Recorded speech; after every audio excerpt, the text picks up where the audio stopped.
Born in Germany, raised in Ireland, lives in London and LA. Is it any wonder that Michael Fassbender is able to disappear into any number of characters? Look at this. Michael shed 30 pounds to play the lead role in a film called Hunger. It recreates, disturbingly, the last 6 weeks in the life of the political activist and Irish hunger striker, Bobby Sands. I went there when I was 12. Big cross-country race for the boys. And we're all on the back of a minibus headed towards Derry one morning. For an Irishman like Michael to play a national icon like Bobby must be pretty intimidating. But where Bobby Sands' life was marked by violence and death, Michael actually had an idyllic upbringing in the south of Ireland, though he does remember what it felt like to travel to the north with army checkpoints and soldiers carrying guns. After high school, Michael moved from Ireland to London to study acting, and before long was a drama school dropout, landing mainly small parts in British TV projects. Hunger was his big break, and soon after, Michael was getting calls from people like Tarantino, who offered him a part in Inglourious Bastards. I must say, damn good stuff, Sam.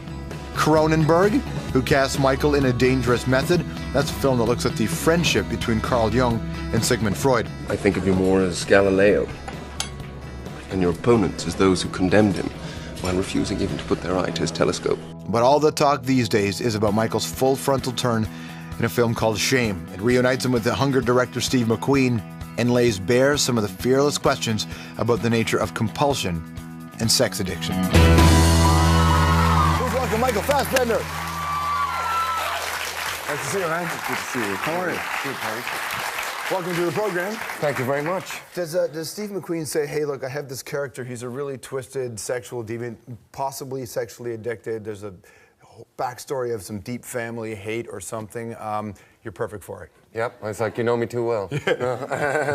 Yeah, it's just sort of a case of, you know, Steve has changed my life. You know, he changed my life in 2007 by giving me the opportunity and taking, you know, the chance on an unknown. Yeah.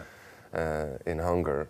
And then so really, I mean, I didn't even, you know, see a script when I agreed to it. I mean, I just said, whatever, whenever, you just tell me where to be and for however long you need me, really. So, but then when you did see the script? Yes. Well, I kind of knew where I was in for, really. I always sort of presume the worst, even sort of, you know, and then sort of you can't be sort of shocked or sort of surprised. Because he had told me what the idea was back in 2008, you know, about sort of this character who was sort of stuck in this sort of pattern of abuse. And so I kind of knew where we were going to be going. And then when I saw the script, I was, well, the first thing I just thought was like, wow, it's really sort of beautifully written, and you know, full credit to Abby and Steve. They did a really great job there. Are you turning down some of the most shit movies ever to balance this out? You know, I'm sort of, I don't know, things have just sort of happened in such a way that, you know, it could have been like, it's the ideal scenario, what I would have ever sort of dreamed of when I was 17 and starting out. You know, the first thing you think is like, okay, I just want to sort of be, you know, a jobbing actor. That's already, you know, a percentile that you'd be happy to be part of. So then to be in a position where, you know, Quentin Tarantino, David Cronenberg, Steve McQueen, Ridley Scott, Matthew Vaughn, I mean, you know, so on, so on. It's just Steven Soderbergh. It's like, wow, you're like, okay, I'm really spoiled now. Yeah. Well, listen, if any of the characters you've played have stayed with you, that's a pretty messy head. What do you mean? No. No, you know, it's not, you bring some residue home with you, but to be honest, it's sort of part and parcel. You train yourself to get rid of it, wash away, you know. And I do a lot of sort of preparation so that then when I come on set that I really can sort of go for it and that I leave everything on the floor there, as it were. When you were a kid in Ireland, how far removed were you psychologically from the Troubles? Well, you know, in Ireland we sort of, education is a big thing, you know, and we have got a great education system there, which thankfully, you know, it's great. Like, I mean, a state sort of education system. We don't have really a big private education sector. So the state schools are pretty well looked after, and so history is part and parcel of being Irish. You know, you study the history of the country. Yeah. My mum came from the north, so for me, I was always going up there for my holidays, because like my cousins were up there. And there was a marked difference, you know, once you went over the border, there was people, you know, there were soldiers. and there was watchtowers and helicopters, and we had to get out of the car and sort of, you know, soldiers go through the boot and stuff. So it's a very real sort of transition from the south to the sort of north back then. So it's always sort of been part of my life, you know. Now it's great to go up there and see a sort of a Northern Ireland where people are sort of, you know, just getting on with living and you know, they're enjoying peace. I remember going there. I rode a motorcycle up there, and I saw that big mural of Bobby Sands. And I'm thinking, like, still today, it means so much, and he means so much. Playing him, that, yeah. Yeah. Was it like that? Well, yeah. I mean, I was, you know, there's a lot of sort of pressure, and then, of course, you know, you want to, you know, when you're dealing with topic matter like that, especially in Ireland, you want to make sure that, you know, that it's in the right hands. And luckily, you know, Steve was dealing with it, and it was in the right hands, and that you deal it with this sort of, you deal with it with the respect that it requires. On The Hunger, was the crew politically diverse? And so how did that play in? No, we didn't really talk much about the politics, you know, and that's the great thing, again, I think, with Steve, you know.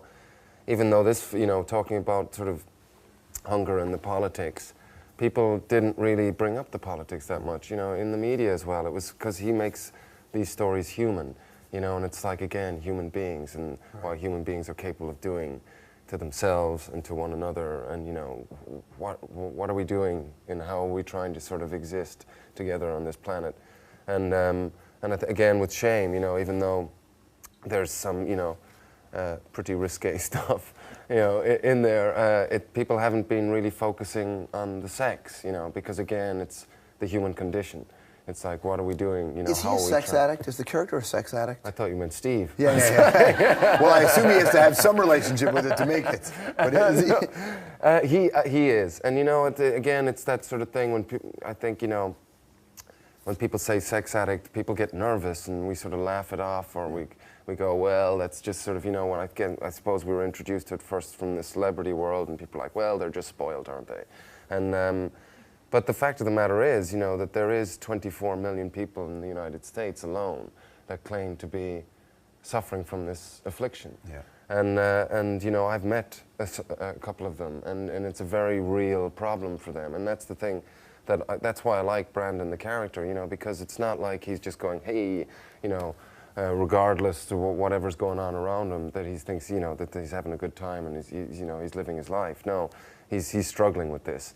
You know, he doesn't want to be the guy that can't get through his day in the office without sort of, you know, going to the bathroom, relieving himself. With so much shame and dysfunction in him, would it be much more difficult for you if you were a method actor? Yeah. You know, I don't. You know, thankfully, I'm not. You also got a chance to play Carl Jung in David Cronenberg's film. Yeah. Would Freud have a field day with your Brandon character? Yeah, you'd love him, I suppose. I think Jung would definitely send him to Freud, and he'd spend months with him. But you know, there's another character there, sort of actually in the film, that played by Vincent Cassel, who's Otto Gross, and he sort of goes about living, and his whole sort of thing is don't repress anything and follow your impulses and whatever, you know. Which of the three do you like more? I guess I would sort of take a little bit of all of them, really. There's elements that I sort of can see. I think Otto Gross is definitely his ideas, you know, that it's not cool to go about living life like that, I don't think. I mean, the problem is if you live so recklessly and without responsibility, there are casualties that are left around you, you know. But that's also in a weird way, so far we haven't heard that from you, but the celebrity world, they live that way in a lot of cases because it's an enabled society. Yeah, I mean, it's a buffet, isn't it? I mean, it's sort of like, okay, look, you can have all of this. And that can be dangerous for sure. I mean, like, again, the choice is relentless. And you know, it's yeah, I think, you know, people sort of start to dabble maybe, and then next thing you know, you're in it. And it's hard to get out then, you know. It's a lot easier to go in than it is to get out of the How room. are you navigating that? I mean, you know, I sort of keep things pretty simple, really. You know, I've been busy working, and luckily, I suppose in a lot of respects, you know, I'm sort of 34, and you know, I've sort of done regular things, you know, regular jobs, and I sort of, you know, I've seen a little bit, and so I think you know, I'm maybe better equipped than I would have been if I was 23, you know, Yeah. to, you know, the things that sort of the distractions of the business don't really seduce me in the way they probably would have done, you know, 10 years ago. My, you know, like I said, I'm sort of feel so blessed that I'm working with these amazing people, and that's already, you know, massive for me. We have one of those amazing people who wants to weigh in on the conversation today, David Cronenberg. Michael, you just won the Coppa Volpi in Venice for Best Actor. Unfortunately, you won it for not my movie. You won it for Shame. And it's obvious to me that in Shame, you're just really playing yourself, you know?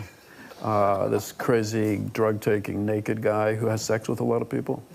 Whereas in my movie, you play a physician at the turn of the century, a psychoanalyst, a psychologist. Don't you think you really should have won for A Dangerous Method? That's my question.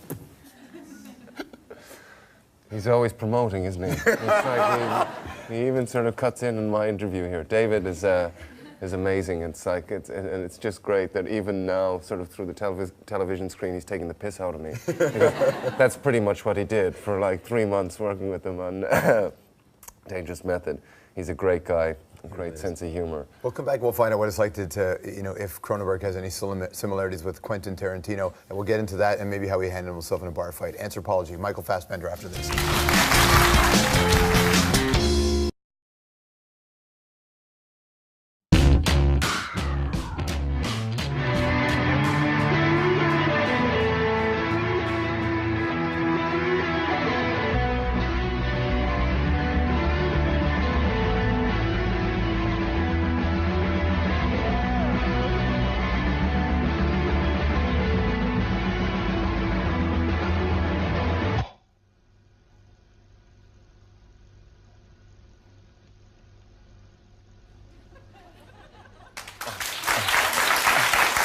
We're back with Michael Fassbender, a 21-year-old version of you.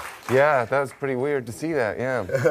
But even back then you were showing your stuff. I know, I insist on it. It's like, well, I'll do the job if I can get naked. It was like the first 4 minutes of Shame, I was like, wow, there it is again, there it is again. And obviously there's a comfort level and it is acting, but in your head, do you have to get ready to be, oh, like, everybody will be seeing everything I have now? Yeah, you try not to think of that. I mean,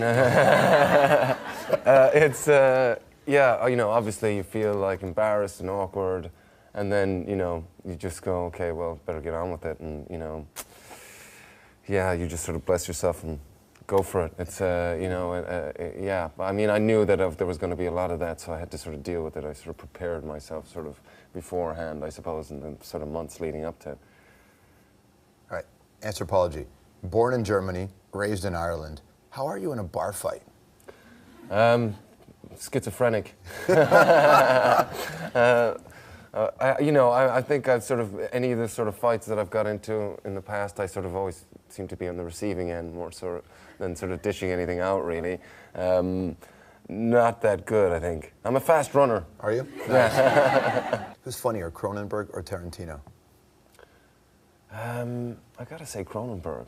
I mean, there's just such a sort of wicked sort of mischief to the man that it's, you know, you've got to be sort of quick, and even then, he always gets the last word, that's for sure. The movie's called Shame. You got to check it out. It's Michael Fassbender, everybody. We'll be right back. Though he does remember what it felt like to travel to the north with army checkpoints and soldiers carrying guns.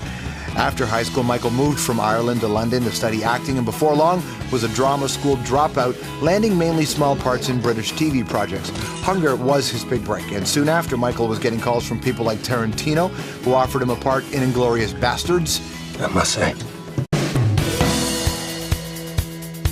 Born in Germany, raised in Ireland, lives in London and LA. Is it any wonder that Michael Fassbender is able to disappear into any number of characters? Look at this. Michael shed 30 pounds to play the lead role in a film called Hunger. It recreates, disturbingly, the last 6 weeks in the life of the political activist and Irish hunger striker, Bobby Sands. I went there when I was 12. Big cross-country race for the boys. And we're all on the back of a minibus headed towards Derry one morning. For an Irishman like Michael to play a national icon like Bobby must be pretty intimidating. But where Bobby Sands' life was marked by violence and death, Michael actually had an idyllic upbringing in the south of Ireland. Damn good stuff, Sam. Cronenberg? who cast Michael in A Dangerous Method. That's a film that looks at the friendship between Carl Jung and Sigmund Freud. I think of you more as Galileo, and your opponents as those who condemned him, while refusing even to put their eye to his telescope. But all the talk these days is about Michael's full frontal turn in a film called Shame. It reunites him with the Hunger director Steve McQueen and lays bare some of the fearless questions about the nature of compulsion and sex addiction. Please welcome Michael Fassbender. Nice to see you, man. Good to see you. How are you? Good, thanks. Welcome to the program. Thank you very much. Does Steve McQueen